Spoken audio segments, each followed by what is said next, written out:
Good morning. Yesterday I think we ended till half of 4. Today I'll try to end half of 4, the later half, 5, 6. Let's see how much I do. So apoptosis में अपन ने क्या क्या किया था? Genetically programmed cell death है. कौन से organism में सबसे ज़्यादा एपोप्टोसिस का पढ़ाई लिखा हुआ है? सोनोटाडार्टिस एलेगेंस. सिंगल सेल डेथ है. और एपोप्टोसिस में सिंगल सेल डेथ है. नेक्रोसिस में क्या है? मेनी सेल डेथ हो रहा है. एपोप्टोसिस में क्या है? Physiological and physical death both. Physiological and pathological both. Necrosis always usually pathological. अब फिजियोलॉजिकल एपोप्टोसिस होगा और पैथोलॉजिकल एपोप्टोसिस होगा. फिजियोलॉजिकल इन द सेंस हो गया ऑर्गेनोजेनेसिस या फिर tissue formation in the embryogenesis. फिर दूसरा हो गया अपना ये जब सेल्स का काम खत्म हो जाता है तो प्रोग्राम सेल डेथ है तो वो मर जाते हैं. तीसरा हो गया death of self reactive lymphocytes. जो लिम्फोसाइट सेल्फ रिएक्टिव होते हैं वो मर जाते हैं. और lastly not release endometrial shedding of menstruation. Okay, वो भी आता है एपोप्टोसिस में फिजियोलॉजिकल बेसिस और फिजियोलॉजिकल रीजंस ऑफ एपोप्टोसिस. फिर आता है पैथोलॉजिकल एपोप्टोसिस. उसमें क्या क्या आ गया? डीएनए डैमेज हो गया, मिसफोल्डेड प्रोटीन्स वाले डिजीज हो गए जैसे टाइसैक्स हो गया और वही सब सिस्टिक फाइब्रोसिस और वही सब CFTR होता है सिस्टिक फाइब्रोसिस में. अल्फा 1 एंटीट्रिप्सिन डिजीज आ गया. होगा डिजीज विद काउंसिलमैन बॉडीज. ये उसमें होता है हेपेटाइटिस बी. काउंसिलमैन बॉडीज अभी हमने पढ़ा नहीं है और मैं भी पढ़ा होगा तो याद नहीं है. तो इसमें क्या होता है? पैथोलॉजिकल एपोप्टोसिस होता है. पैथोलॉजिकल एपोप्टोसिस मतलब डिजीज के कारण जैसे डीएनए डैमेज हो गया, मिसफोल्डेड प्रोटीन वाले सारे डिजीज हो गए, मिसफोल्डिंग प्रोटीन्स वाले.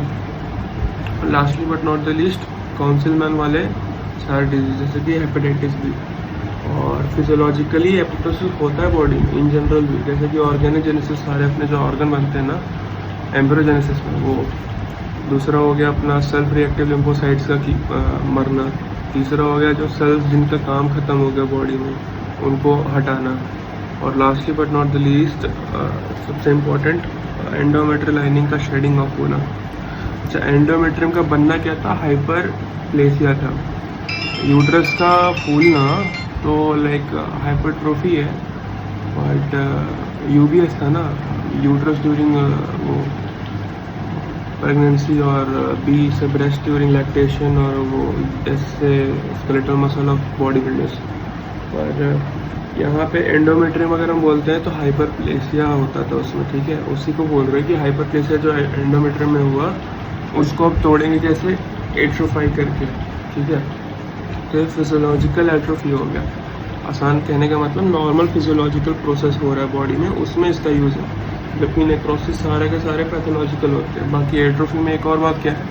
इसमें एक सेल का एट्रोफी हुआ है, एक सेल एट्रोफाई करता है. नेक्रोसिस एक टिश्यू का होता है, ग्रुप ऑफ सेल्स का होता है. ठीक है, दो तो डिफरेंसेस रखूँगा अभी ही आते हैं, बाकी देख लेते हैं आगे. मॉर्फोलॉजिकल फीचर सेल साइज घटता है, पेरिफेरल क्रोमैटिन कंडेंसेशन होता है, एपोप्टोटिक बॉडीज बनता है, मेम्ब्रेन बॉन्ड विद ऑर्गेनेलीज होते हैं. मोस्ट कैरेक्टरिस्टिक मॉर्फोलॉजिकल फीचर क्या है? Peripheral chromatin condensation. Most common feature क्या है? Peripheral chromatin condensation. और सेल साइज घट रहा है, सेल मेम्ब्रेन इंटैक्ट है, नो इन्फ्लेमेशन, नो इश्यूज. अब आते हैं मैकेनिज्म ऑफ एपोप्टोसिस. में होता है 3 phases: initiation, execution and removal of apoptotic bodies.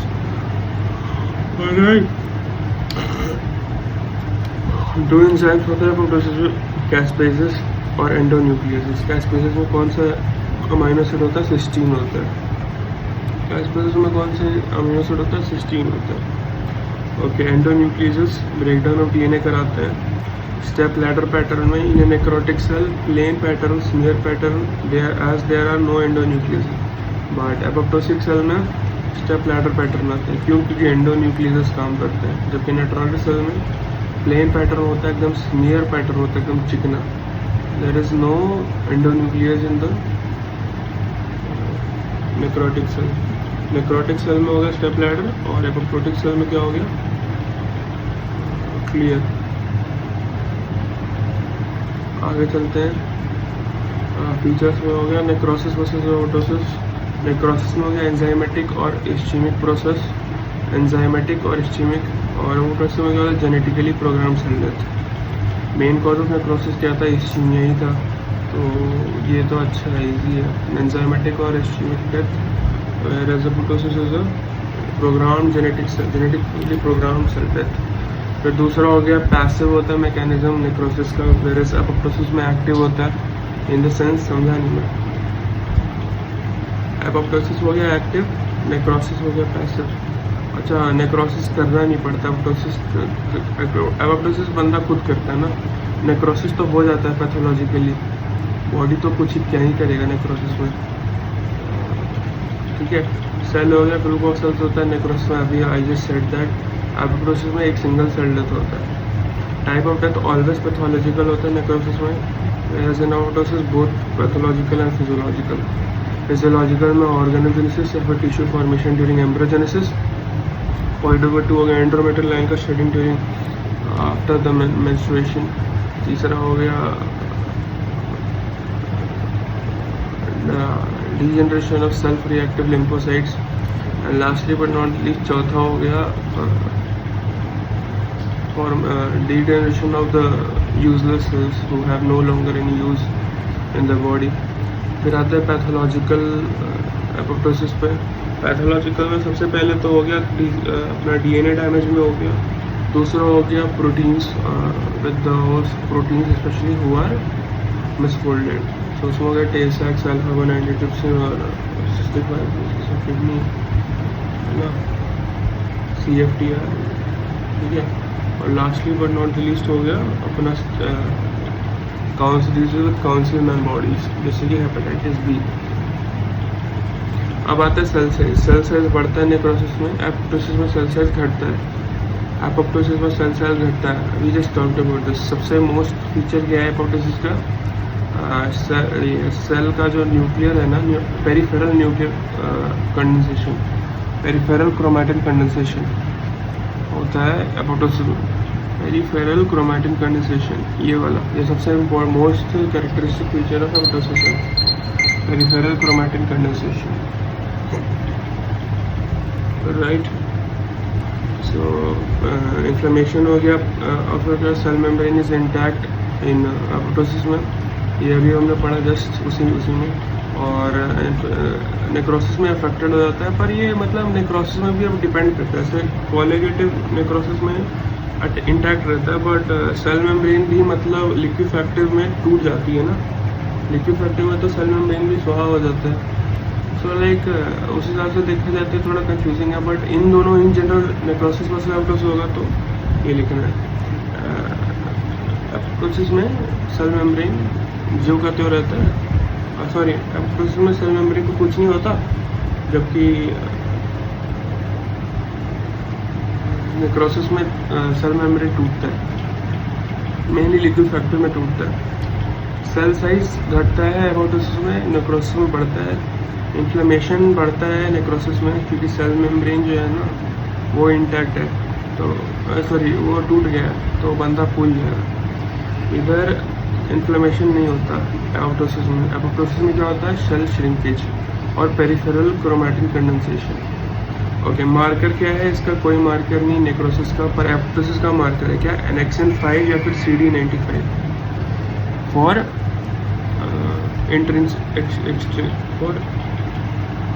For execution phase है क्या, what have I written,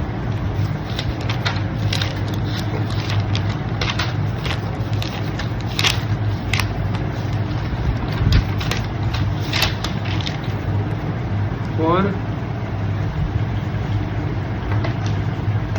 some pathway it is, I think it's extrinsic or whatever are pathways, execution phase, an extrinsic pathway maybe, annexin 5 and CD95, okay, annexin 5 and CD95। next चलते हैं PAG। I am not sure PAG का मतलब क्या है, but pattern पूछ रहा है। तो स्टेप लैडर पैटर्न होता है, क्यों, क्योंकि एंडोन्यूक्लियस जो है वो तोड़ ताड़ देता है ना। सो एपोप्टोसिस में एंडोन्यूक्लियस के कारण स्टेप लैडर पैटर्न होता है, जबकि नेक्रोसिस में एक स्नेयर पैटर्न होता है, चिकना, है ना। इसको क्या करें, step, page page page. Okay, regulators of apoptosis, I don't think it's very important. Pro apoptotic हो गया bax and bak, okay. Initiate apoptosis, anti apoptotic मतलब बहन का लोड़ा। तो BCL से तुम बहन का लोड़ा माँ का लोड़ा याद कर लो, BCL2, BCLXL और MCL1, ठीक है। MCL1 हो गया और BCL2 हो गया, ठीक है, सिंपल। ये हो गया एंटी एपोप्टोटिक फैक्टर्स जो इनिबिट करेंगे, okay. BKL, BCL, MCL, BCL, MCL। फिर आते stress sensors, they are regulated initiators of apoptosis, so this also will initiate or promote apoptosis, but these are regulated, यानी कि इनका भी कोई बाप है उनके ऊपर, जैसे कि Bam Bid bad Puma Noxa, Bam Bid bad पूमानॉक्सा, BIM BID bad पूमानॉक्सा, okay. अब आते वही इंट्रेंस, ओके, एक्सट्रिंसिक फेज जो कह रहे थे ना, वो एनेक्सिन 5 और एनेक्सिन और CD5, एनेक्सिन 5 और CD95, ये जो थे ये दोनों एक्सटेंसिव पाथवे के थे मार्कर्स। और ये क्या है, इंट्रिंसिक पाथवे और एक्सटेंसिव पाथवे का होता है पहला फेज, इनिशिएशन फेज जो होता है और एग्जीक्यूशन फेज होता है। तो इनिशिएशन फेज में फिर होता है इंट्रिंसिक पाथवे और एक्सटेंसिव पाथवे।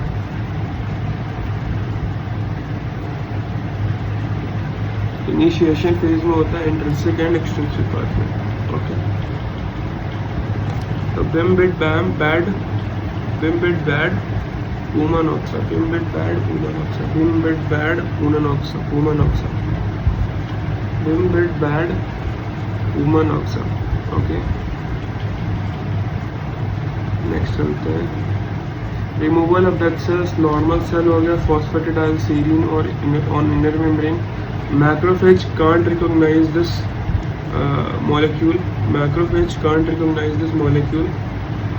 Apoptotic cells हो गया, phosphatidylserine serine moves to outer membrane, phosphatidylserine serine,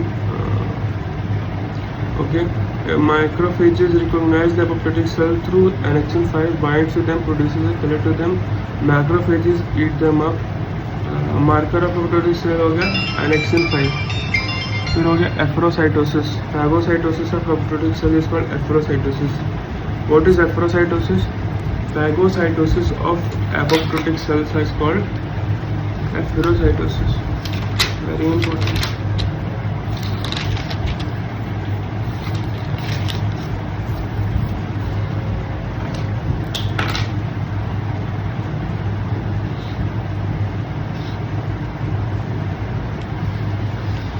Annexin 5 और CD95 हो गया marker of apoptosis, okay.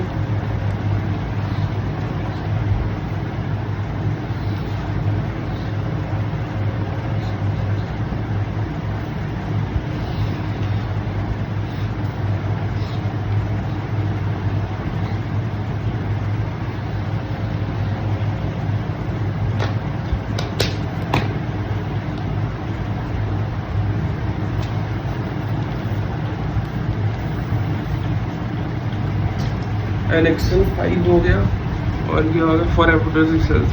एनेक्सिन A1 क्या हो गया, कोलैंजियोकार्सिनोमा। कोलैंजियोकार्सिनोमा मतलब शायद गॉल ब्लैडर का कैंसर कह रहे हैं ये लोग, है ना।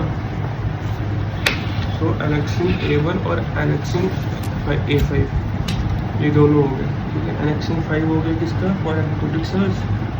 एनेक्सिन A1 हो गया फॉर कोलैंजियोकार्सिनोमा A1, और एनेक्सिन 5 किसके लिए हो गया, एपोप्टोटिक सेल्स के लिए।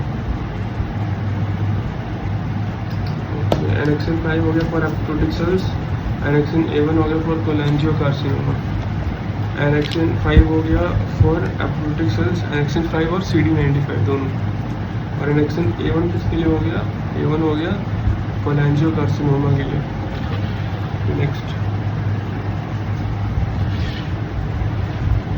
नेक्रोप्टोसिस, तो क्या थे, इफ्रोसाइटोसिस। इफेरोसाइटोसिस के बाद आता है नेक्रोप्टोसिस। तो this is necrosis plus apoptosis.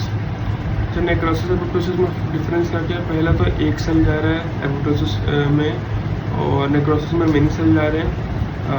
Necrosis is always pathological, apoptosis पर भी बोथ पैथोलॉजिकल एंड फिजियोलॉजिकल।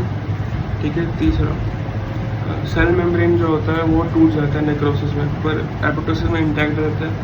चौथा, न्यूक्लियर क्रोमैटिन का पेरिफेरल कंडेंसेशन होता है एपोप्टोसिस में। और पांचवा, एपोप्टोसिस जो होता है उसमें सेल जो होता है ना वो साइज में श्रिंक करता है, पर नेक्रोसिस में इन्फ्लेमेशन होता है। ठीक है। और क्या हो गया, इसका कोई मार्कर नहीं नेक्रोसिस का, और ये उसका एनेक्सिन 5 और CD95 दो मार्कर्स हैं इसके, क्या कहते हैं, एपोप्टोसिस के। ओके, नेक्स्ट एक और क्या था पॉइंट, लास्ट पॉइंट क्या था? हाँ, जो PAG कुछ है उसका वो स्टेप लैडर पैटर्न आता है एपोप्टोसिस में, क्योंकि एंडोन्यूक्लियस जो है वो लैडर टाइप पैटर्न बनवा देते हैं उसका, परंतु जो वो रहता है, क्या कहते हैं, अपना जो वो रहता है ना नेक्रोसिस, उसमें एंडोन्यूक्लियस नहीं होते, तो उधर सब सही सलामत रहता है। फिर आता है एफरोसाइटोसिस, जब एपोप्टोटिक सेल का फैगोसाइटोसिस होता है, एपोप्टोटिक सेल का फैगोसाइटोसिस होता है, तो उसको कहते हैं एफरोसाइटोसिस। फिर हो गया नेक्रोप्टोसिस। नेक्रोप्टोसिस में क्या होता है? Necrosis plus apoptosis. Cell starts as apoptosis mechanism ends as necrosis morphological features. तो मॉर्फोलॉजिकल फीचर्स यानी फीचर्स जैसे कि देखने में सेल मेम्ब्रेन टूटा होगा या बड़ा होगा सेल या लीक आउट होगा, वो सब दिखने में होगा, पर जो मैकेनिज्म होगा वो एपोप्टोसिस का होगा। एपोप्टोसिस का मैकेनिज्म मतलब इंट्रिंसिक पाथवे, एक्सट्रिंसिक पाथवे, किसका? इनिशिएशन फेज का, फिर एग्जीक्यूशन फेज, और lastly but not the least removal of dead sales. ये तीनों जो है वैसे कुछ होगा। बिम्बिड बार्ड नॉक्सा पूमा। और क्या था? इनिशिएटर क्या था? इनिशिएटर था बैक्स एंड बैक इनिशिएटर था। बिम्बिड बार्ड पूमा नॉक्सा था, वो रेगुलेटेड इनिशिएटर्स, और बहन के लड़े और माँ के लड़े क्या थे? इनिबिटर्स। अरे okay, next necroptosis. Necrosis plus apoptosis. तो स्टार्ट में मैकेनिज्म सारा एपोप्टोसिस होता है, पर अंत में सब कुछ जाके नेक्रोसिस जैसा दिखता है, मॉर्फोलॉजिकल फीचर्स इसी। अब आता है मैकेनिज्म ऑफ नेक्रोप्टोसिस पे। तो कैस्पेस इंडिपेंडेंट प्रोग्राम नेक्रोसिस होता है। कैस्पेस इंडिपेंडेंट प्रोग्राम नेक्रोसिस होता है। Caspase independent programme necrosis. कैस्पेस कहाँ लगता है? कैस्पेस कहाँ लगता है? हाँ, कैस्पेस और एंडोन्यूक्लियस दो जगह लगता है ना एपोप्टोसिस में। Apoptosis requires 2 enzymes. Okay, apoptosis requires 2 enzymes.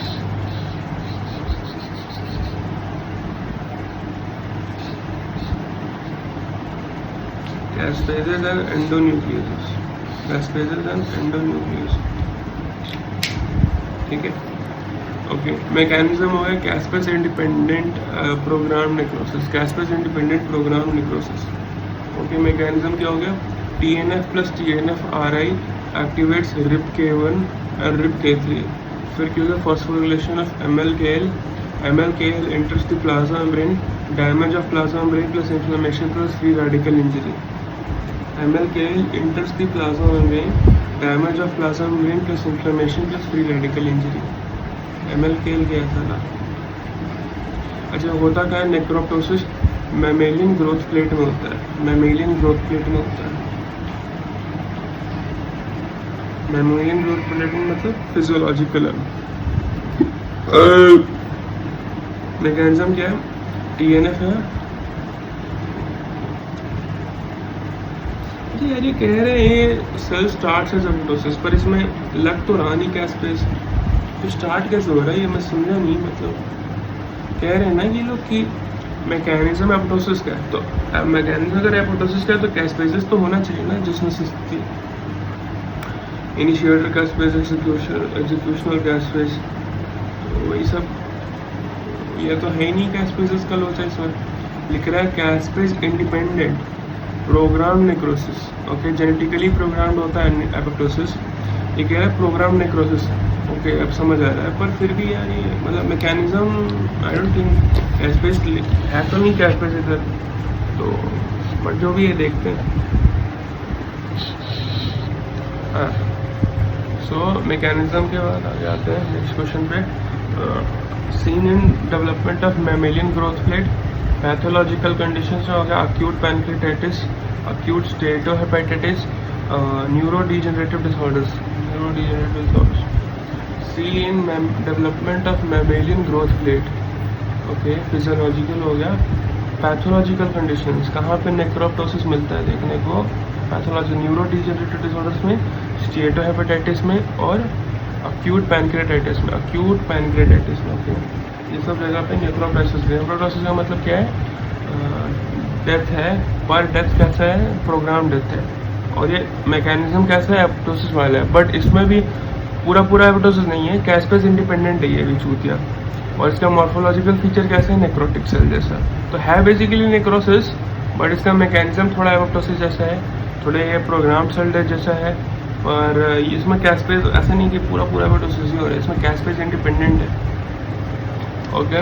Pathological conditions में क्या क्या हो गया, acute pancreatitis, acute steatohepatitis and neurodegenerative disorders, acute pancreatitis, acute hepatitis and neurodegenerative disorders, okay, that's it necroptosis। अब आते हैं, हाँ, ये pyroptosis important है। Cell death associated with fever inducing cytokine, cell death associated with, तो pyroptosis है तो apoptosis ऐसे साउंड कर रहा है, तो सेल डेथ तो है, पर ये कह रहा है कि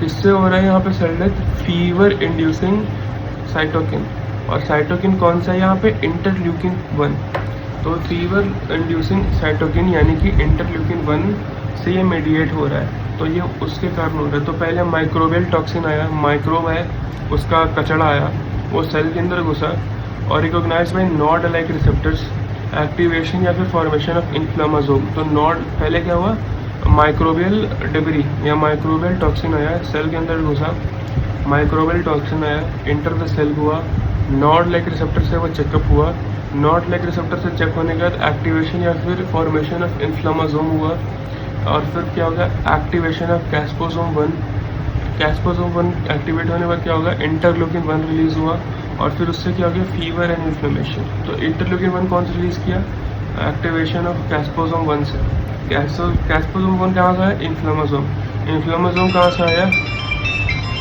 नॉड लाइक रिसेप्टर से जब मिल के बाइंड किया ना माइक्रोबियल वेस्ट, माइक्रोबियल टॉक्सिन, तो माइक्रोब टॉक्सिन बनाया, वो सेल के अंदर घुसा, माइक्रोबियल टॉक्सिन सेल के अंदर कैसे घुसेगा, और घुसने के बाद नॉड लाइक रिसेप्टर पे जुड़ेगा, फिर वो इन्फ्लामासोम को एक्टिवेशन करेगा, एक्टिवेशन या फॉर्मेशन, फिर वो क्या करेगा, कैस्पोसोम बनाएगा, कैस्पोसोम 1 क्या से रिलीज करेगा, इंटरल्यूकिन 1, इंटरल्यूकिन 1 एक फीवर प्रोड्यूसिंग क्या कहते हैं उसको, पायरोजेनिक ना, टेम्परेचर जो बढ़ाता है बॉडी का उसको कहता है पायरोजेनिक शायद से।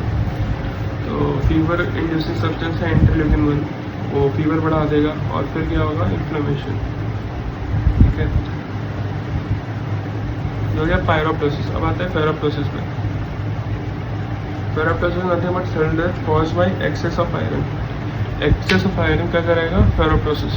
ये क्या है, डिस्कवर्ड इन 2012, मतलब ये काफ़ी रिसेंट है, तो बहुत पूछेंगे हमारे, मतलब पूछते ही ये लोग ज़्यादा नया टॉपिक्स पे, रिसर्च वाली चीज़ों पे, ओके।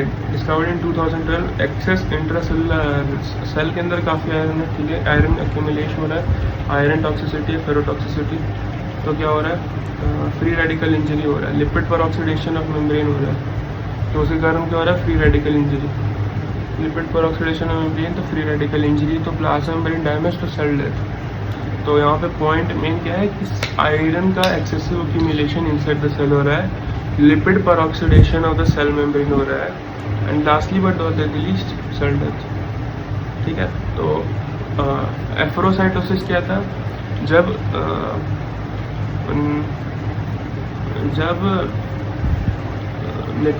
नेक्रोटिक सेल का ऑटोफेगी, किस सेल का तो हो रहा था, जब ऑटोफेगी होता है ना नेक्रोटिक सेल का, ऑटोफेगी होता है, नहीं, फैगोसाइटोसिस होता है एपोप्टोटिक सेल का, फैगोसाइटोसिस ऑफ एपोप्टोटिक सेल। तब होता है एफरोसाइटोसिस। एफरोसाइटोसिस के बाद नेक्रोप्टोसिस। नेक्रोप्टोसिस में वही कैस्पेज इंडिपेंडेंट होता है और मैकेनिज्म एप्टोसिस होता है, बट मॉर्फोलॉजिकल फीचर सारे नेक्रोसिस वाले होते हैं। तो एफरोसाइटोसिस क्या हो गया, अपना सेल जो है वो उसका फैगोसाइटोसिस, कौन सा सेल का, एपोप्टोटिक सेल का। एपोप्टोटिक सेल के फैगोसाइटोसिस को कहते हैं efferocytosis. Phagocytosis of apoptotic cell is called एफरोसाइटोसिस।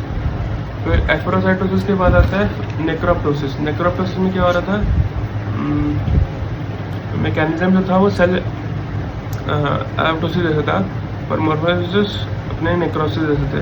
कैस्पेस independent होता है, TNF प्लस TNF आ रहा है, gives activates RIPK1 and RIPK3, वो phosphorylation of MLKL कर रहे हैं, MLKL enters the plasma membrane और damage of plasma membrane plus inflammation plus जो भी है, अब फ्री रेडिकल इंजरी जो भी है, scene in development of mammalian growth plate में होता है नेक्रोप्टोसिस।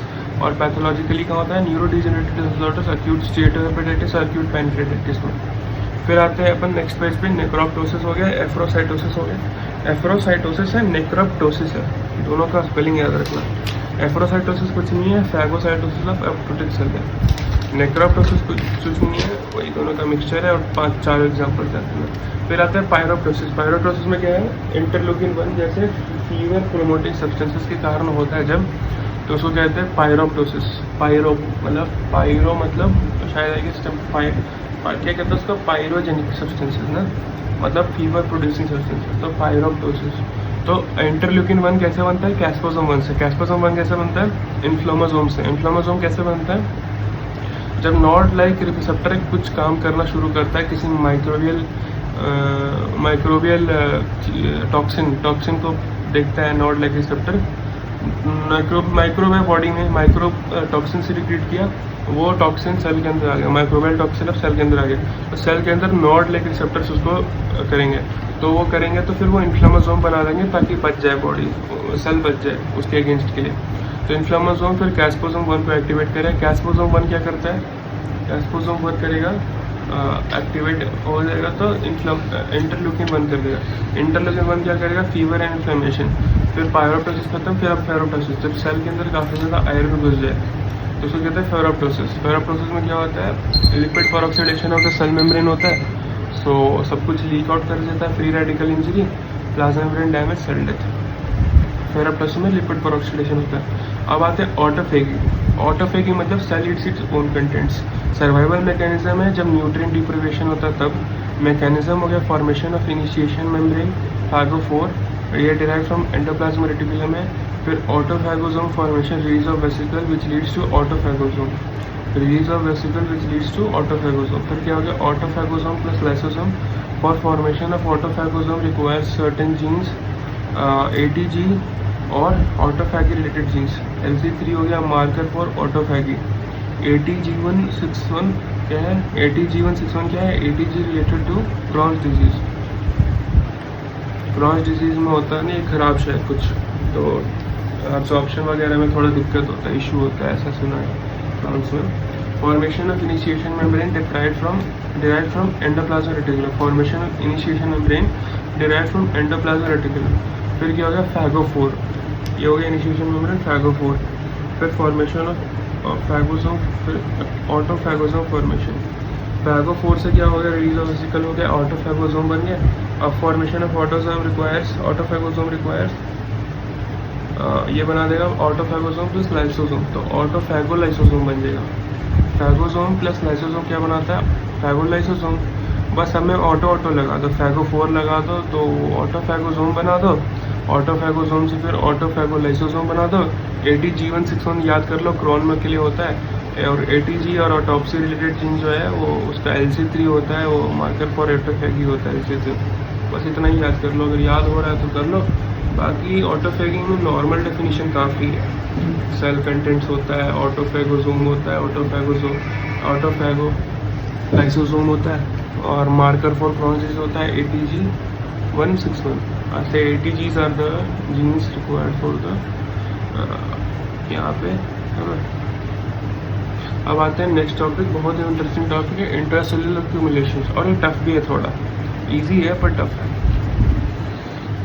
तो क्या क्या एक्यूमुलेट हो सकता है? प्रोटीन्स, उसमें क्या होता है? रसल एंड डफर, नहीं रसल एंड डचर है रसल, हाँ रसल एंड डचर होता है प्रोटीन से।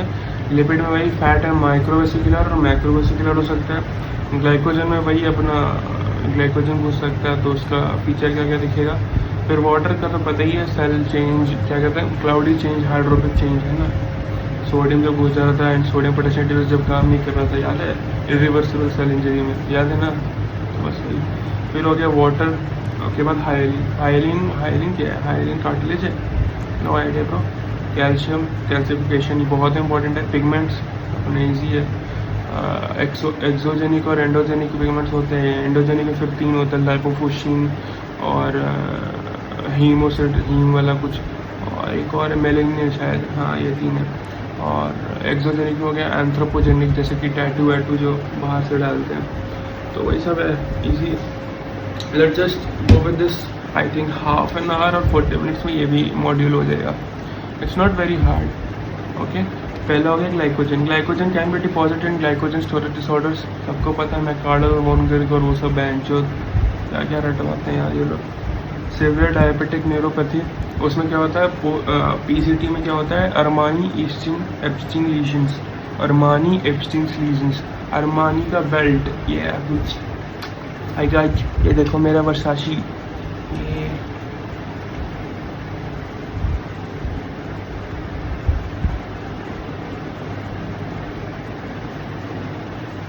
80,000 का शू है, इसमें तेरा घर जाएगा। सिवियर डायबिटिक न्यूरोपैथी में क्या होता है, पीसीटी, प्रॉक्सिमल कन्वोल्यूटेड ट्यूब्यूल्स, तो उसमें क्या होता है, अरमानी एब्स्टीन लीजन्स, कहाँ पे, किडनी में। ग्लाइकोजन स्टोरेज डिसऑर्डर्स में, अब एचएनई में कैसा दिखेगा, माइक्रोस्कोप में क्लियर वैक्यूल्स दिखेंगे जो कि डिजॉल्व होगा एक्वस फिक्सेटिव में। क्लियर वैक्यूल्स होंगे जो कि डिजॉल्व होगा एक्वस फिक्सेटिव में, क्योंकि ग्लाइकोजन सारा दह जाएगा, क्योंकि अपन को पहले वॉश करना होगा अल्कोहल से, तो कह रहा है शायद एक्वस फिक्सेटिव में सब डिजॉल्व हो जाएगा, तो क्लियर वैक्यूल दिखेगा। पर अगर स्पेशल स्टेन दिखाना है ग्लाइकोजन के, तो क्या है, पास मतलब periodic acid shift, periodic acid shift. इसका कलर क्या है, पिंक और मैजेंटा कलर देगा ग्लाइकोजन को, मैजेंटा कलर। ये एचएनई से अलग है, ये पास पॉजिटिव अलग सिस्टम होता है। ये ग्लाइकोजन के लिए यूज़ करते हैं पेरियोडिक एसिड शिफ्ट, ये मैजेंटा या पिंक कलर देगा। और ये देखने के लिए ग्लाइकोजन को थोड़ा अच्छे तरीके से, ग्लाइकोजन के लिए ना, ग्लाइकोजन इज पास पॉजिटिव, इसका मतलब समझ रहे यार, इसका मतलब ये है कि glycogen is a PAS positive material. PAS positive मतलब periodic shift positive, periodic acid shift positive. Okay, other PAS positive substances are basement membrane और क्या, lipid, fungi, glycogen, basement membrane, lymphoblast, fungi, basement membrane, lymphoblast, basement membrane and fungi. और glycogen तो है ही पास positive, तो ये हो गया। अब आते हैं लिपिड पे। लिपिड में हो गया ट्राइग्लिसराइड एंड कोलेस्ट्रॉल। ट्राइग्लिसराइड क्या होता है, स्टीएटोसिस और फैटी लिवर। और ट्राइग्लिसराइड जब एक्यूमुलेट होता है तो उसको क्या कहते हैं, फैटी लिवर या स्टीएटोसिस। तो पास पॉजिटिव क्या होना है, ग्लाइकोजन। और क्या क्या है, बेसमेंट मेम्ब्रेन ऑफ ये सेल है। और क्या क्या है, लिम्फोब्लास्ट है, लिम्फोब्लास्ट है पास पॉजिटिव। और क्या है, एक और फंजाई, सम फंजाई। और क्या है, पेरियोडिक एसिड शिफ्ट पे पॉजिटिव होता है फंगाई। और क्या होता है, can be deposited in glycogen storage disorder, severe diabetic neuropathy, PCT में Armanni Ebstein lesions, periodic acid shift. Okay, next lipid. Lipid में अगर ट्राइग्लिसराइड्स और कोलेस्ट्रॉल। कोलेस्ट्रॉल हो गया तो अथीरोस्क्लेरोसिस, ज़ैंथोमा एंड कोलेस्टेरोलाइसिस, अथीरोस्क्लेरोसिस और ज़ैंथोमा, अथीरोस्क्लेरोसिस और कोलेस्टेरोलाइसिस। और स्टेटोसिस में क्या आ गया, microvesicular and macrovesicular. Special stains हो गया for fats, special stains for fats हो गया क्या क्या, oil red O and Sudan black B, oil red O and Sudan black B. अच्छा, पहले क्या हो गया, ट्राइग्लिसराइड और कोलेस्ट्रॉल। ट्राइग्लिसराइड बढ़ा तो फैटी लिवर, कोलेस्ट्रॉल बढ़ा तो क्या हो गया, ज़ैंथोमा, ज़ैंथोमा होगा। अथीरोस्क्लेरोसिस होता है ब्लड वेसल्स। और कोलेस्टेरोलाइसिस मतलब गॉल ब्लैडर और पूल वो सब उधर होगा।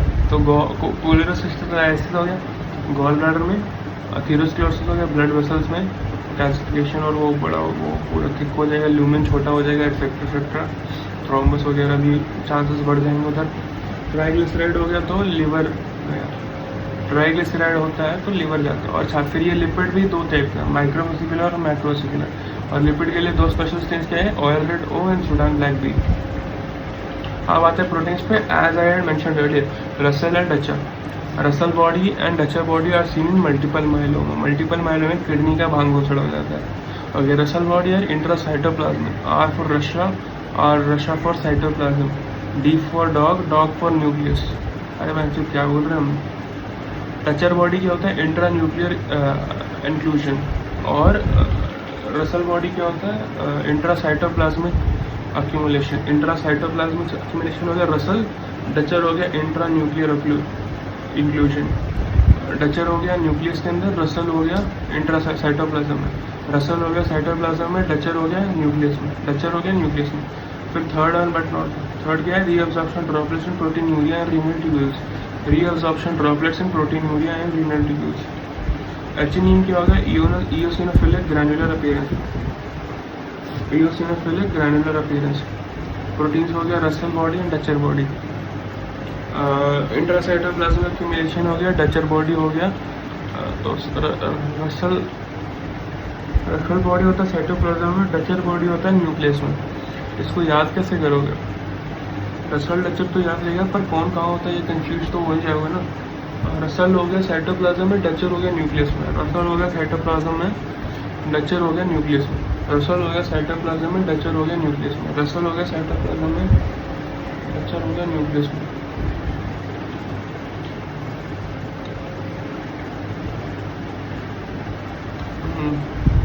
अब आते हैं हाईलाइन पे।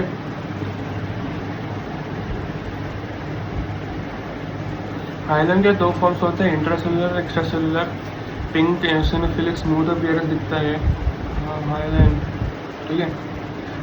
मैलरी हाईलाइन बॉडी, ये बहुत इंपॉर्टेंट। दारू पीते हैं ना जो लोग, अल्कोहल, उनमें डिपोजिशन होता है मैलरी हाईलाइन बॉडीज। और क्या होता है, सीके होता है। सीके मतलब intermediate filaments of CK. CK मतलब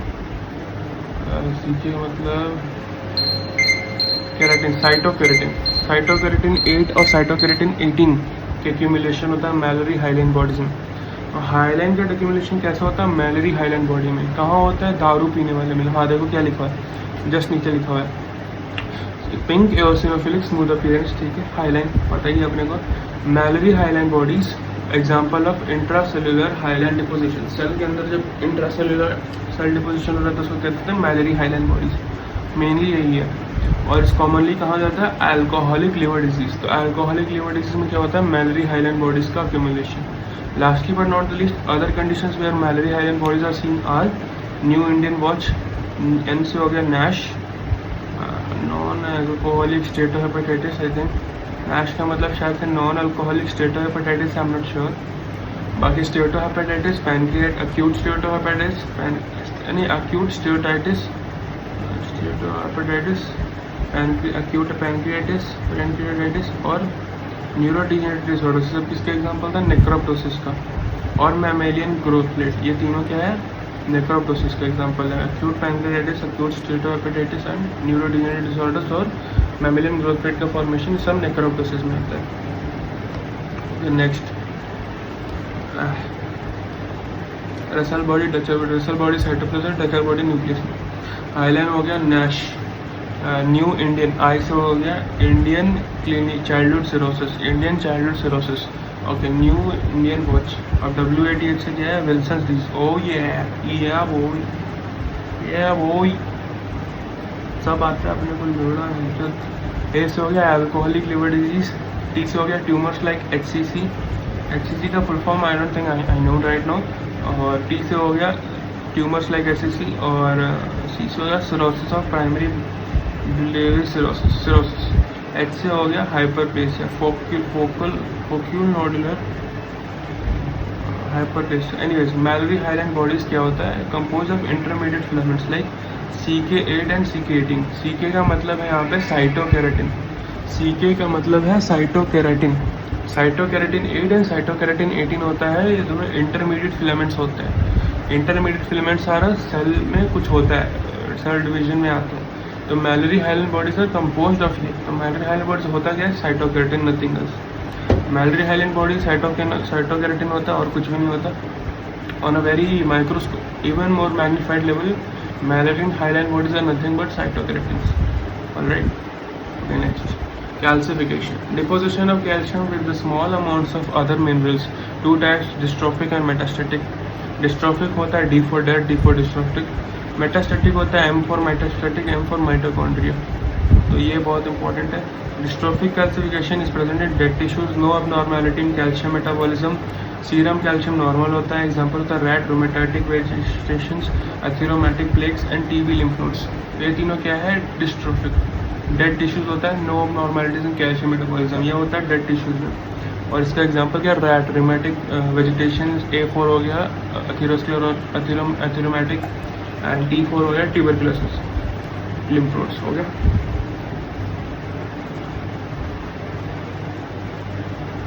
आगे फिर क्या लिखा, necrosis, because after necrosis cells are dead, after necrosis cells are dead.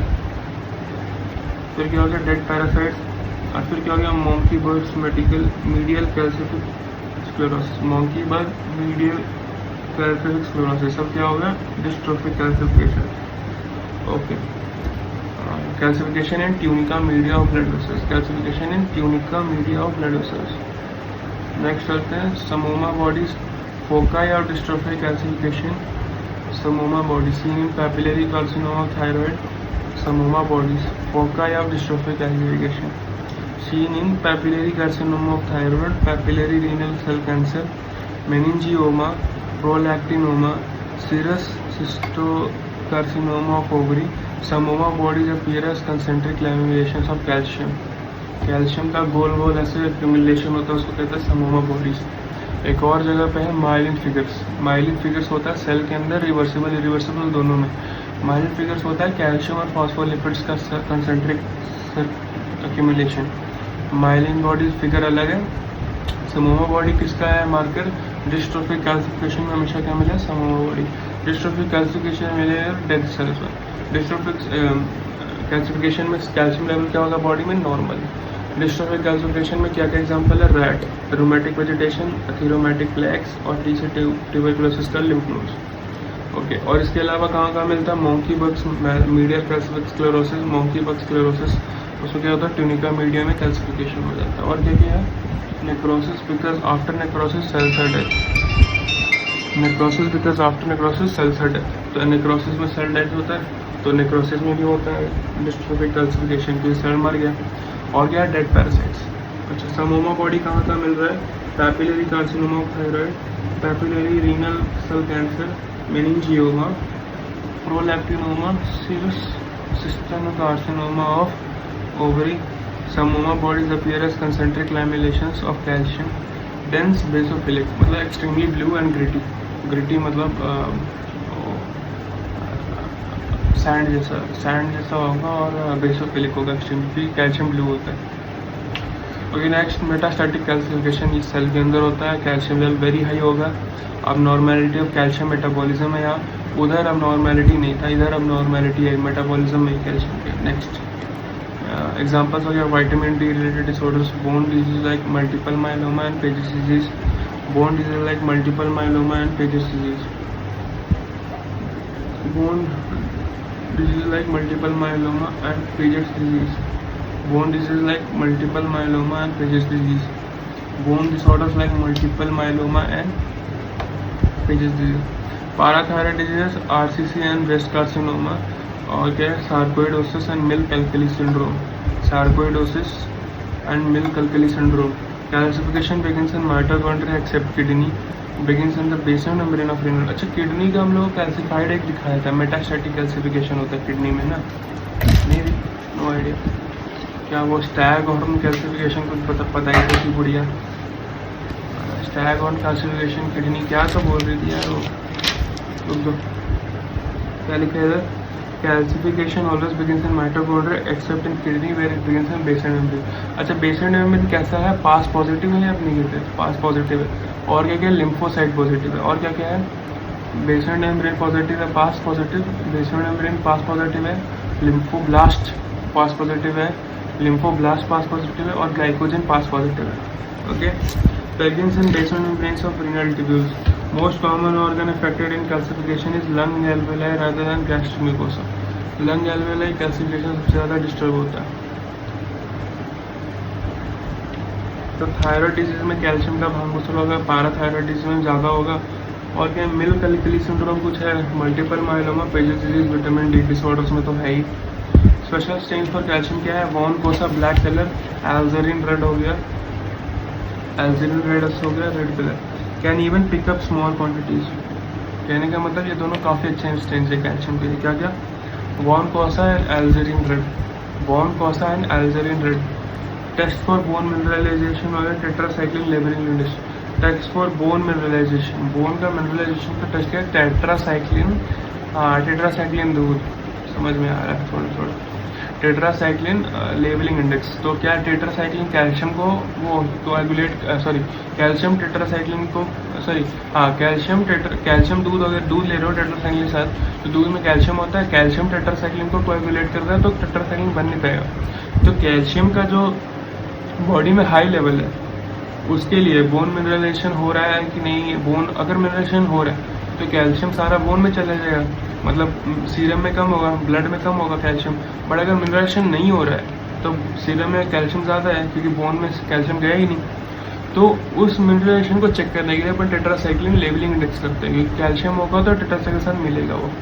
तो टेट्रासाइक्लिन को कैल्शियम का वो लेवल्स के लिए चेक करते हैं। या मेनली यहाँ पे बोन मिनरलाइजेशन पॉइंट है, तो पॉइंट अपन याद करें कि बोन मिनरलाइजेशन का टेस्ट क्या है, टेट्रासाइक्लिन लेवलिंग इंडेक्स। बाकी फिर कैल्सिफिकेशन बिगिंस इन माइटोकॉन्ड्रिया, एक जगह पे बकचोदी होता है, कहाँ पे, बेसमेंट मेम्ब्रेन और किडनी पे। वहाँ पे पहले क्या होता है, बेसमेंट मेम्ब्रेन कैल्सिफाई कर जाता है। Okay, vitamin D related disorders, bone disorders like multiple myeloma, Paget's disease, parathyroid disorders, milk alkali syndrome और सार्कोइडोसिस। सार्कोइडोसिस नॉट श्योर क्या है, I have no idea, I don't want to. Next अब आते हैं pigments के वो deposition पे। ये आई थिंक लास्ट डिपोजिशन है, इसके बाद थोड़ा सेल एजिंग पे है और फिर 4-5 क्वेश्चन है, फिर ये मॉड्यूल भी खत्म है अपना। ये बहुत छोटा मॉड्यूल था बट इसमें बहुत टाइम लग गया बिना मतलब। I think I should have like ended this like very early, हाँ, बट ये है तो है। भाई बंद हो जा। Okay, pigments, colored substances deposits in various tissues and organs. Colored substances deposited in various tissues and organs को क्या था, pigments. Exogenous pigments and endogenous pigments. Exogenous मतलब बाहर से तुम डाले हो अंदर में पिगमेंट्स, जैसे कलरिंग कराते हैं ट्राइब्स में या मॉडर्न डे में टैटू करवाते हैं वो सब। और एंथ्रोकोसिस यानी ब्लैक पिगमेंट जिसके कारण कार्बन। एंथ्रोकोसिस मतलब ह्यूमन, एंथ्रा मतलब ह्यूमन, तो एंथ्राकोटिक पिगमेंट्स हो गया, एक्सोजेनिक्स हो गया। अब आता है एंडोजेनिक पिगमेंट जो कि मेन अपने का पॉइंट है। लाइपोफुशन क्या है, एजिंग पिगमेंट है, वेयर एंड टियर पिगमेंट है। किससे होता है, pigment is derived from lipid peroxidation of membrane. Lipid peroxidation और कहाँ हो रहा था, फेरोप्टोसिस में। और telltale sign of free radical injury, telltale कोई साइन है उसको याद कर लो। Telltale sign of free radical injury कहाँ होता है, लाइपोफुशन पिगमेंट के एक्यूमुलेशन में होता है telltale sign of injury. Okay, on ageing atrophy of organs occurs causing free radical injury. Lipofuscin gets deposited on this, hence it is responsible for brown atrophy of liver and heart. Brown atrophy of liver and heart में होता है lipofuscin। और colour क्या होता है, special stain for लाइपोफुशिन लाइपोलिपिड, तो oil red ओ या सोडान बी ब्लैक लिपिड के लिए। अच्छा, और ये कैल्शियम के लिए क्या था जी, कैल्शियम के लिए था शायद,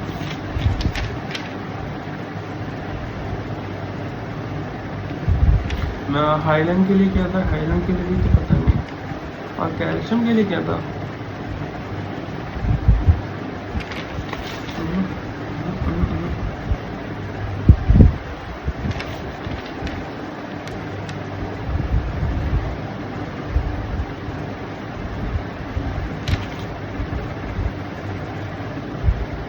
एल्जरिन रेडस और कौन कोसा। ठीक है। फिर telltales kind of free radical injury हो गया, एजिंग पिगमेंट हो गया, फिर वेयर एंड टेयर पिगमेंट हो गया। On ageing atrophy of organs occurs causing free radical injury. Lipofuscin gets deposited on this, hence responsible for brown atrophy of liver. Perinuclear brown pigment, special stain for lipofuscin हो गया, oil red O. फिर क्या हो गया, haemosiderin, deposition conditions of iron overload. HNE में क्या हो गया, golden yellow brown refractile. Special stain for iron और haemosiderin is Prussian blue stain. Special stain for iron और haemosiderin is Prussian blue stain. Iron या हीमोसिड्रिन का special stain क्या है, प्रूशियन ब्लू। और क्या है, Prussian blue is also called Perls stain. Prussian blue is also called Perls stain. Deposition conditions of iron overload, yellow brown refractile होता है। Special stain for iron और haemosiderin is Prussian blue stain. Special stain for iron और haemosiderin is Prussian blue stain. Prussian blue is also called Perls stain. Prussian blue किसके लिए होता है, iron या haemosiderin के लिए। ओके, कैसा होता है हीमोसिड्रिन का एक्चुअल कलर, येलो ब्राउन, और लाइपोफुसिन क्या होता है, ब्राउन। ठीक है। वेयर एंड टियर का कौन है, लाइपोफुसिन। हीमोसिड्रिन क्या है, आयरन का, प्रूशियन ब्लू में। और पर्ल स्टेन में होता है haemosiderin, yellow brown refractile, haemosiderin Prussian blue. Principle क्या है, पोटेशियम फेरोसाइनाइड से फेरिक फेरोसाइनाइड बना है। पोटेशियम फेरोसाइनाइड से फेरिक फेरोसाइनाइड बना रहा है। Okay, next, therefore haemosiderin is Perls stain. Okay, Perls stain positive. Perls stain positive या फिर क्या कह सकते हो, पर्ल स्टेन पॉजिटिव या फिर, अरे कहाँ पहन चुकी, ये तो बहुत पीछे रह गया, हाँ sorry. Haemosiderin is Perls stain positive या फिर क्या नाम है उसका, नाम क्या है, Prussian blue stain. Prussian blue को ही पर्ल स्टेन कहते हैं, प्रूशियन ब्लू को ही पर्ल स्टेन कहते हैं। Okay, I will take a 5 minutes break, then we'll continue with melanin.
I can't connect to the Wi-Fi network.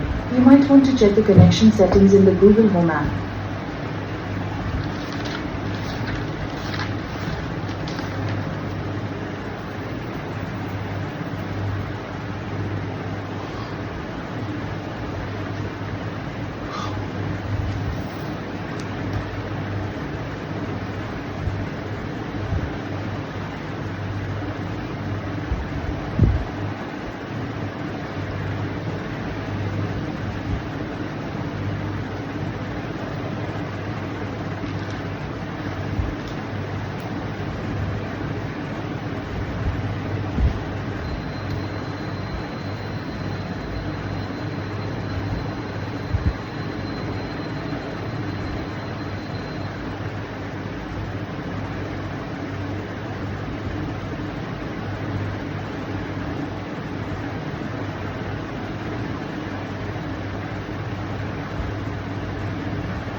Okay, so melanin is present in brain, melanin is present in substantia nigra.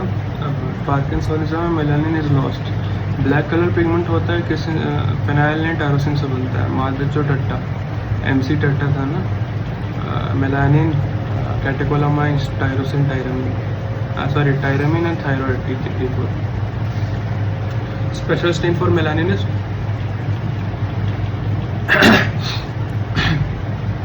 Masons Fontana, ये dopa reaction से melanin पकड़ाता है, और Schmorl's test से dopamine melanin पकड़ाता है, Schmorl's test and dopa reaction. और बाकी इसका वो क्या मार्कर क्या है, मार्कर है Masson Fontana. Okay, marker for malignant melanoma क्या है, S100 मिलियन A और HMB 34। ओके, ब्रॉन्ज कलर होता है हीमोसिड्रोसिस में, हीमोसिड्रिन के कारण नहीं होता, वो किसके कारण होता है, मेलानिन के कारण होता है। हीमोक्रोमेटोसिस में हीमोसिड्रिन के कारण ब्राउन कलर नहीं आता, हीमोक्रोमेटोसिस में जो ब्राउन कलर है वो मेलानिन के कारण आता है। हीमोक्रोमेटोसिस में जो ब्राउन कलर होता है वो मेलानिन के कारण आता है। अब आता है सेलुलर एजिंग। सेलुलर एजिंग बहुत सिंपल टॉपिक है, 5 मिनट में। Genetic factor, environmental factor, environmental research, free radical, mediated damage, accumulation and damage cellular proteins and organelle. Genetic factor से DNA repair defects, accumulation of mutations हो जाएगा। Various genetic abnormalities, example IGF-1, insulin like growth factor 1 में भी। फिर अब normal cellular signalling होगा उसके कारण, तो इन सब के कारण क्या होगा, सेलुलर एजिंग होगा। मतलब इन्वायरमेंटल फैक्टर और वो सब, जैसे कि म्यूटेशन काफ़ी ज़्यादा हो रहा है क्योंकि डीएनए का रिपेयर मैकेनिज्म ही ख़राब है, डीएनए रिपेयर ही नहीं हो रहा, तो म्यूटेशन होते जाएगा, इकट्ठा होता जाएगा, तो एजिंग होते जाएगा। Similarly environmental research, free radical damage हो जाएगा। जेनेटिक एनालिसिस का नाम अब नॉर्मल सेलुलर सिग्नलिंग हो गया तो अभी सेलुलर डैमेज। तो डीएनए डैमेज में क्या होता है, Werner syndrome, syndrome of pre mature ageing. ये वैसा था अमिताभ बच्चन जो पा में हुआ था ना, छोटा बच्चा था जो बूढ़ा हो गया था, वैसा ही कुछ है वर्नर सिंड्रोम। डीएनए डैमेज बहुत ज़्यादा हो जाएगा तो syndrome of pre mature ageing. Defect in DNA helicase, तो हेलिकेज क्या कराता है, कॉइल, वो हेलिकेज कुछ है ना रेप्लिकेशन में, डीएनए रेप्लिकेशन में, तो वही टोपोइसोमरेज हेलिकेज बहन से क्या क्या था यार, अभी आगे और ज़्यादा है। अब सेलुलर सेनेसेंस, सेलुलर सेनेसेंस कहने का मतलब सेल डेथ। तो हेफलिक लिमिट क्या होता है, सेल कहने का मतलब सेल अपने लाइफ में 60 से 70 बार डिवाइड करती है। टीलोमरेज डायट्रेशन कहने का मतलब क्या है, short repeated sequence of nucleotides at the ends of. तो कौन सा सिंड्रोम था ये डिजीज डीएनए डैमेज में, वर्नर सिंड्रोम। और सेलुलर सेनेसेंस में क्या है, एक तो हेफलिक लिमिट है कि 60 से 70 बार डिवाइड करें। टीलोमरेज डायट्रेशन का मतलब short repeated sequence of nucleotides at the end of chromosomes. Cell division करेगा तो टीलोमेर शॉर्टनिंग होता जाएगा धीरे धीरे, तो जैसे जैसे टीलोमेर शॉर्टनिंग होता है उसका मतलब एजिंग होता है। ये भी पढ़ा है आपने पिछले साल, सब पढ़ा है। Telomerase enzyme which synthesises telomeres, prevent cellular ageing. और क्या है, टीलोमरेज एक्टिविटी कहाँ पे हाई होता है, जर्म सेल और स्टेम सेल्स में, क्योंकि उधर बहुत cells with high telomerase activity है, जर्म सेल और stem cell. Somatic cell kill telomerase activity, somatic cell kill telomerase activity.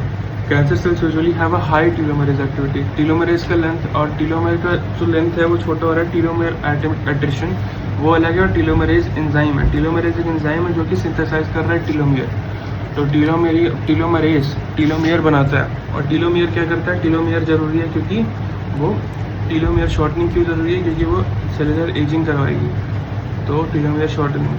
फिर क्या है, dysregulated nutrient sensing. Calorie restriction से क्या होगा, लाइफ स्पैन बढ़ता है। सर्टुइंस क्या करते हैं, इनिबिट करते हैं सेल एजिंग को।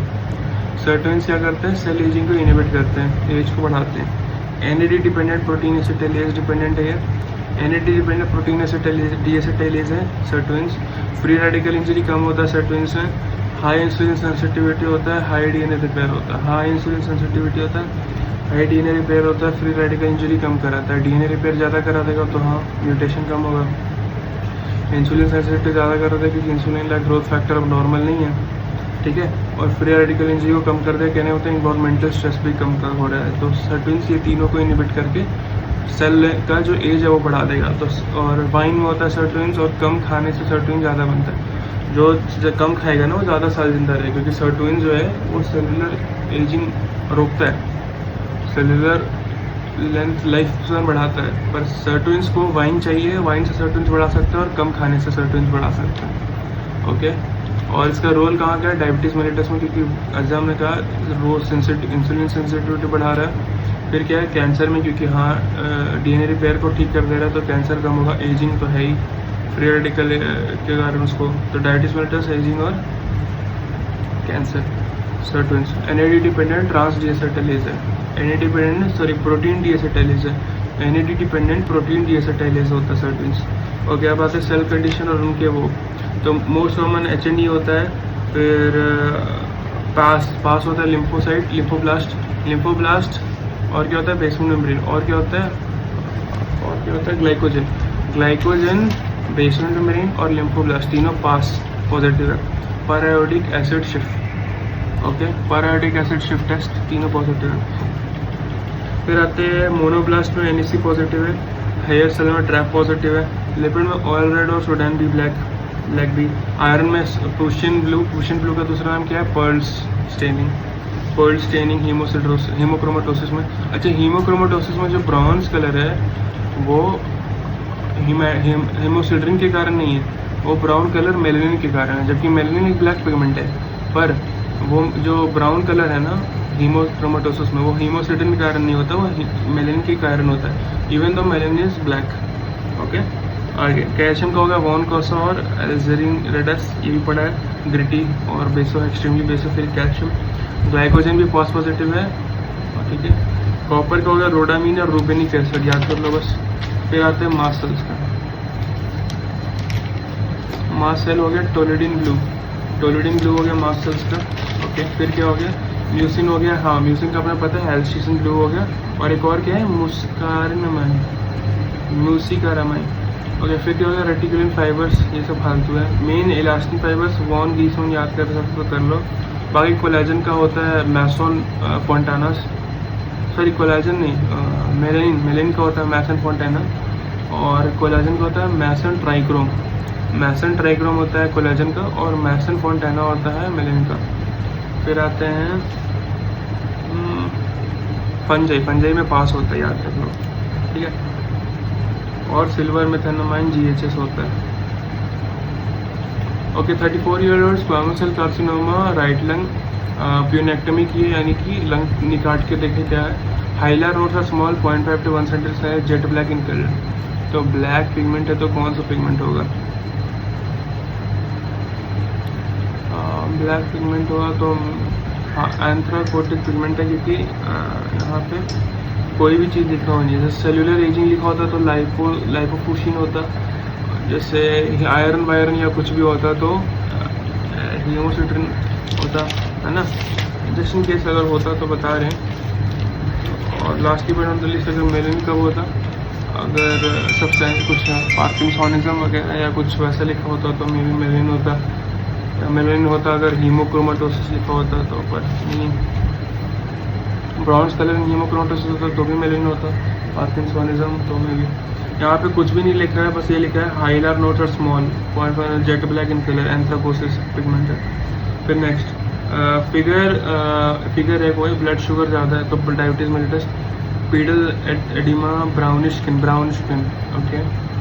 Investigation show reduce total iron का कुछ इशू है तो हीमोसिड्रिन होगा, तो प्रूशियन ब्लू एंड आयरन का क्या है प्रूशियन ब्लू, या फिर दूसरा नाम क्या है प्रूशियन ब्लू का दूसरा नाम क्या pearl staining agent, okay.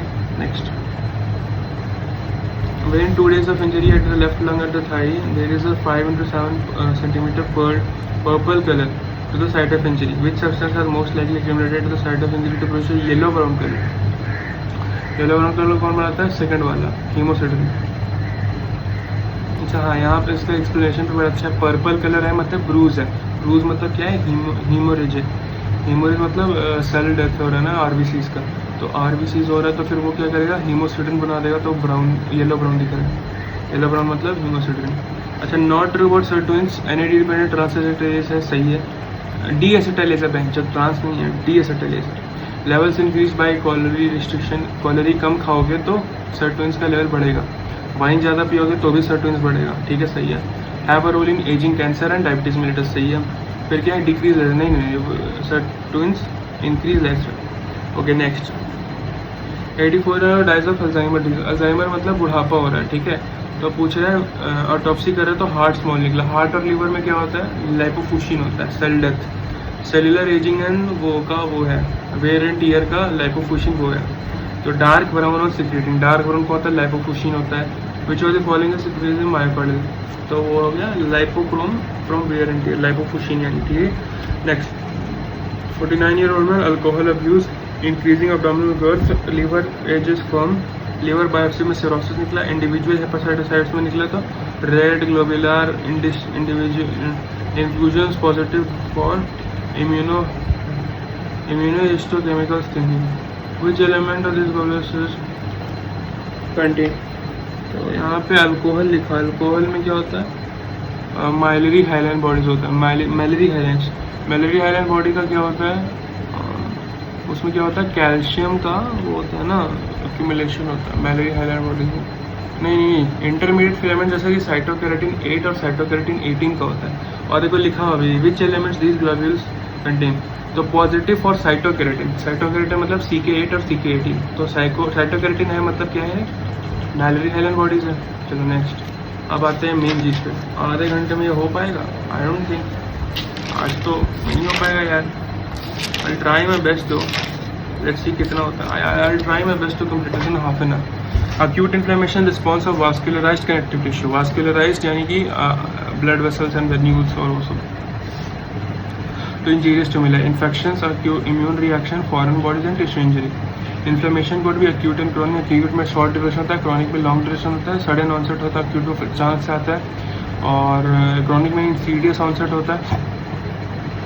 acute में होता है local signs and symptoms बहुत ज़्यादा aggravated होता है, जबकि chronic में वो कम prominent होते हैं। acute में होता है tissue healing less, is less, और इसमें chronic में tissue heal के टाइम ज़्यादा मिल रहा है ना, तो tissue healing ज़्यादा है, और fibrosis is more prominent।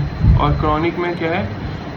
Main cell क्या है? मोनोसाइट होता है और मैक्रोफेज। और इसमें क्या होता है? मेन सेल क्या होता है? न्यूट्रोफिल्स। acute में सडन ऑनसेट होता है। acute में जो वो होता है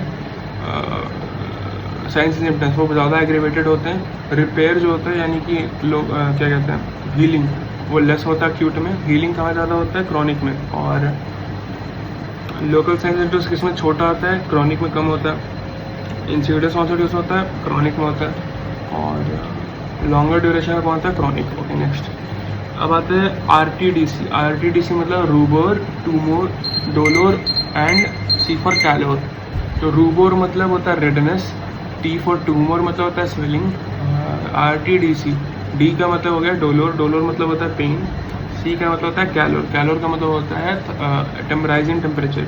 RTDC होता है ये, रूबोर, ट्यूमर, कैलोर, डोलोर। तो 4 cardinal science of inflammation. Acute inflammation, किस इन्फ्लेमेशन की बात कर रहे हैं? अक्यूट इन्फ्लेमेशन किससे होता है? सेल्सस से होता है, सेल्सस ने दिया था। फिर आया था वर्चो, जिसको कहते हैं फादर ऑफ मॉडर्न पैथोलॉजी। तो वर्चो क्या बोला कि एक और फिफ्थ होता है जिसको कहते हैं लॉस ऑफ फंक्शन, जिसको कहते हैं फंक्शियोलेजी। ये होता है फिफ्थ साइन ऑफ इन्फ्लेमेशन। अब आते हैं मैकेनिज्म ऑफ अक्यूट इन्फ्लेमेशन। इसमें मैकेनिज्म में क्या क्या? पहले होता है वास्कुलर, दूसरा होता है सेलुलर।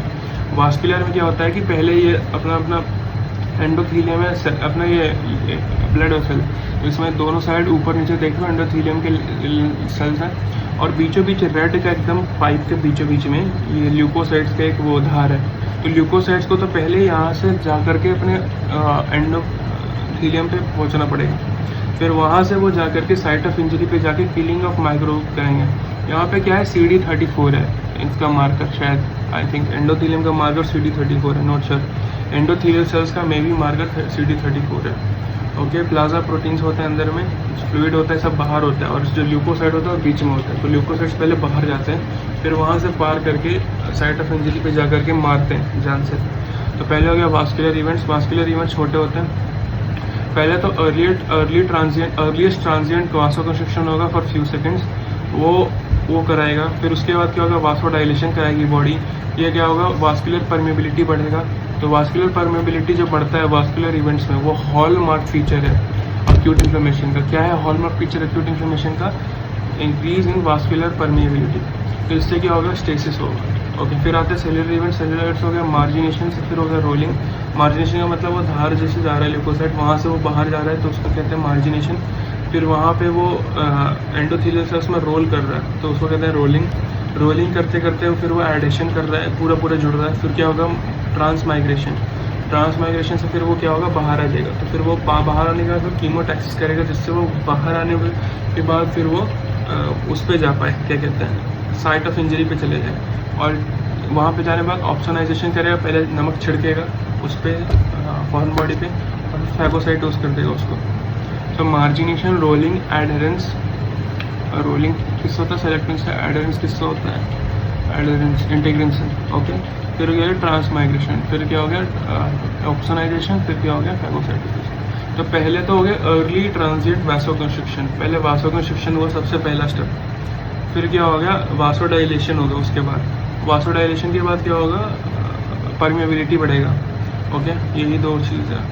फिर परमेबिलिटी बढ़ने के बाद क्या होता है, आई गेस ट्रांस क्या होता है, लास्ट इवेंट क्या है, लास्ट इवेंट का स्टेसिस, ओके।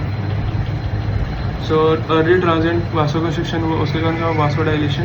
तो क्या होगा usually involves arterioles, usually affected by histamine, blood flow बढ़ जाएगा। फर्स्ट स्टेप होगा हीट और फिर रेडनेस। क्या क्या होता है कैलोर और रूबोर, रूबोर का मतलब होता है रेडनेस और कैलोर का मतलब होता है हीट। और फिर क्या होगा इससे क्या होगा इंक्रीज वास्कुलर परमेबिलिटी होगा। तो usually efferent venules usually affected by also affected by histamines. Hallmark of acute inflammation क्या है, ये इंक्रीज वास्कुलर परमेबिलिटी, सारा कांड इसी के कारण हो रहा है, ओके। अब क्या है ये वास्कुलर परमेबिलिटी बढ़ गया तो क्या है कि बहुत ज़्यादा परमेबल हो जाएगा अपना, तो बहुत सारा प्रोटीन जो है ना वो लीक कर जाएगा बाहर एंडोथेलियल लाइन से। और इस फ्लूइड जो the fluid which leaks out due to increase vascular permeability is called exudates. तो पहले तो वेरी फास्टली और वेरी फर्स्टली एक वासो कंस्ट्रक्शन हुआ, उसके कारण एक वासो डायलेशन हुआ, बॉडी किया अपना, ठीक है। फिर क्या हुआ वास्कुलर परमेबिलिटी बढ़ गया। तो वास्कुलर परमेबिलिटी से जो फ्लूइड जो प्रोटीन्स इस फ्लूइड के बाहर दह गए उसको कहते हैं एक्सुडेट्स, ओके। अच्छा एक्सुडेट्स निकल गए तो एक्सुडेट से स्पेसिफिक ग्रेविटी क्या है, ग्रेटर देन 1.020। ट्रांसुडेट का क्या होता है लेस देन 1.020। एक्सुडेट क्या होता है इन्फ्लेमेटरी एडिमा में होता है। इन्फ्लेमेटरी एडिमा मतलब अक्यूट इन्फ्लेमेशन जो कह रहे हैं अपन, ये क्या होता है नॉन इन्फ्लेमेटरी में। एक्सुडेट क्या होता है रिच इन प्रोटीन है, सेल्स और प्रोटीन सारे भाग गए एक्सुडेट से। वो ट्रांस जब परमेबिलिटी बढ़ा, क्यों बढ़ा, कि वासो कंस्ट्रक्शन हुआ था सबसे पहले, तो फिर उससे वासोडाइलेशन हुआ और फिर उसके बाद हुआ इंक्रीज वास्कुलर परमेबिलिटी। तो ये वासोडाइलेशन जो हुआ था ना उसके कारण फिर इंक्रीज वास्कुलर परमेबिलिटी हुआ आगे। यूजुअली अफेक्टेड बाय हिस्टामिन, दोनों स्टेप्स वास्कुलर परमेबिलिटी और वासोडाइलेशन हुआ वो भी हिस्टामिन कर रहा है। और यूजुअली इन्वॉल्व्स आर्टेरियोल्स वासोडाइलेशन, पर जो वास्कुलर परमेबिलिटी है वो क्या इन्वॉल्व कर रहा है एफरेंट वेन्यूल्स को कर रहा है, एफरेंट वेन्यूल्स को कर रहा है। हॉलमार्क क्या है इंक्रीज वास्कुलर परमेबिलिटी, जिसके कारण क्या हो रहा है एक्सुडेट्स का वो टॉपिक आ रहा है। एक्सुडेट्स का टॉपिक कहने का मतलब एक्सुडेट्स एक्चुअली हो पा रहे हैं पार। तो एक्सुडेट्स का क्या होता है specific gravity greater than 1.020। Inflammatory oedema में होता है, rich in proteins and cells होता है, इंक्रीज एलडीएच होता है। एलडीएच आगे बताएगा, ल्यूकोसाइट कुछ होता है ना। अच्छा 4 mechanisms of increase vascular permeability. Vascular permeability बढ़ा कैसे, पहले तो एंडोथेलियल सेल का कॉन्ट्रैक्शन हुआ, एंडोथेलियल सेल्स आपस में कॉन्ट्रैक्ट कर गए तो उनके बीच के गैप्स बन गए, ठीक है। तो usually effects post capillary venules, ये अपन ने पढ़ा हुआ है। बेसिकली वास्कुलर परमेबिलिटी बढ़ता है पोस्ट कैपिलरी वेन्यूल्स या फिर एफरेंट वेन्यूल्स में, तो वही बोल रहा है mediated by histamine leukotriene, same thing, responsible for immediate transient response, एकदम सही, एकदम सेम है। मेनली क्या एंडोथेलियल सेल्स कॉन्ट्रैक्ट कर गए आपस में तो रिट्रैक्ट कर गया, फिर फॉर्मेशन ऑफ एंडोथेलियल गैप्स हो गए। तो दो सेल थे एंडोथेलियल सेल्स, तो दोनों कॉन्ट्रैक्ट कर गए तो बीच में खाली खोखला गैप हो, उसके कारण ट्रांसपोर्टेट्स बाहर चले गए अंदर सेल से। प्लाज्मा प्रोटीन ऑफ सेल्स, देखो बीच में लाइन ग्लूकोसाइड का है, फिर उसके बाद प्लाज्मा प्रोटीन्स और वो मैट्रिक्स, और फिर एंडोथेलियल सेल्स का एक और लाइन है सबसे बाहर है। तो एंडोथेलियल सेल्स कॉन्ट्रैक्ट कर गया तो ये बाहर चले गए सारे प्लाज्मा प्रोटीन्स। ऑलमोस्ट यही है मोरलेस। कौन कर रहा है histamines and leukotrienes, very easy. Post capillary venules में हो रहा है ये या एफरेंट वेन्यूल्स में, रिस्पॉन्स और इमीडिएट ट्रांसफर रिस्पॉन्स। फिर आता है डायरेक्ट एंडोथेलियल इंजरी, माइल्ड और सिवियर। माइल्ड होता है एज इन बर्न्स, सिवियर होता है एज इन सेप्सिस। माइल्ड होता है responsible for delayed prolonged response, severe होता है responsible for immediate sustained response. फिर थर्ड क्या हो गया leukocyte mediated endothelial injury, leukocyte mediated endothelial injury. और फोर्थ क्या हो गया इंक्रीज ट्रांसाइटोसिस, इंक्रीज ट्रांसाइटोसिस। 3 क्या है ल्यूकोसाइड मीडिएटेड एंडोथेलियल इंजरी, 3 क्या है leucocyte mediated endothelial injury. Okay and then stasis, lastly but not the least slowing of blood flow due to leakage of fluid outside.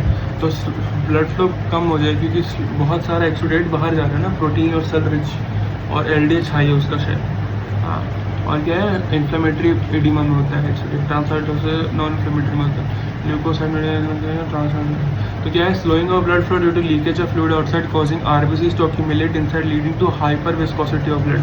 तो last step of vascular events क्या है, क्योंकि vascular permeability बढ़ गई ना तो एक्सुडेट सारे बाहर चले गए, और ये क्या इसका भी ये जो वास्कुलर परमिटिव बढ़ा इसका भी 4 तरीका है। ट्रांसाइटोसिस बढ़ा के, सेल रिट्रैक्शन या फिर एंडोथेलियल गैप्स का फॉर्मेशन करा के, और क्या था डायरेक्ट एंडोथेलियल इंजरी, एंडोथेलियम को ही मार दो जान से एक्चुअल। इसमें ये माइल्ड और सिवियर है, माइल्ड में बर्न कर दो, बर्न से जला दो, एंडोथेलियल इंजरी कर दो, एंडोथेलियम को ही गायब कर दो सेल्स को, तो डिलेड प्रोलॉन्ग्ड रिस्पॉन्स होगा।